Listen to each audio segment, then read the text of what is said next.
December 30. అటు చివర దారి లేని వీధి. యోబు 19:1-20 వరకు. నేను దాటలేకుండా ఆయన నా మార్గమునకు కంచె వేసి ఉన్నాడు, నా త్రోవలను చీకటి చేసి ఉన్నాడు. యోబు 19:8. యోబు తనను తాను కంచె వేయబడిన ప్రయాణికుడిగా చూసుకున్నాడు. సాతాను దేవుడు యోబును మరియు అతని కుటుంబాన్ని గోడకట్టి లోన ఉంచాడని, తద్వారా వారు కష్టం నుండి రక్షించబడ్డారని ఫిర్యాదు చేశాడు. 1 అధ్యాయం 9-12 వరకు. ఇక్కడ యోబు దేవుడు తన మార్గాన్ని అడ్డగించాడని మరియు తాను కదలలేకపోతున్నానని ఫిర్యాదు చేస్తున్నాడు. అతడు ముందు ఏముందో చూడలేకపోయాడు, ఎందుకంటే దేవుడు ఆ మార్గాన్ని చీకటితో కప్పేశాడు.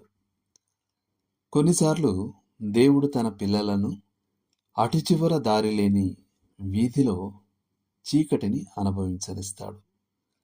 ఇది మీకు జరిగినప్పుడు ప్రభు తన సమయంలో మీకు వెలుగునిచ్చే వరకు వేచి ఉండండి. డాక్టర్ బాబ్ జోన్స్ సీనియర్ ఇలా అనేవారు: వెలుగులో దేవుడు మీకు నేర్పించిన దానిని చీకటిలో ఎప్పుడూ సందేహించవద్దు. వెలుగులో దేవుడు మనకు నేర్పించేది చీకటిలో మరింత అర్థవంతంగా మారుతుంది. ఓహ్, చీకటిలోని నిధుల యొక్క వర్ణించలేని ఆశీర్వాదం అని ఆస్వాల్డ్ ఛాంబర్స్ రాశాడు. ఆత్మపై శాశ్వతమైన మరియు చెరగని ప్రభావాన్ని మిగిల్చేవి సూర్యకాంతి, వైభవం, స్వేచ్ఛ మరియు వెలుగున్న రోజులు కావు. దేవుని చేతి నీడలో అలసట కలించే దేశంలో ఒక చీకటి బండబీటలో దాగి ఉన్న ఆత్మ యొక్క రాత్రులు. ఆ రాత్రులలో ఆయన తన మహిమ యొక్క అంచులు మన చూపుల ముందు దాటిపోనిస్తాడు.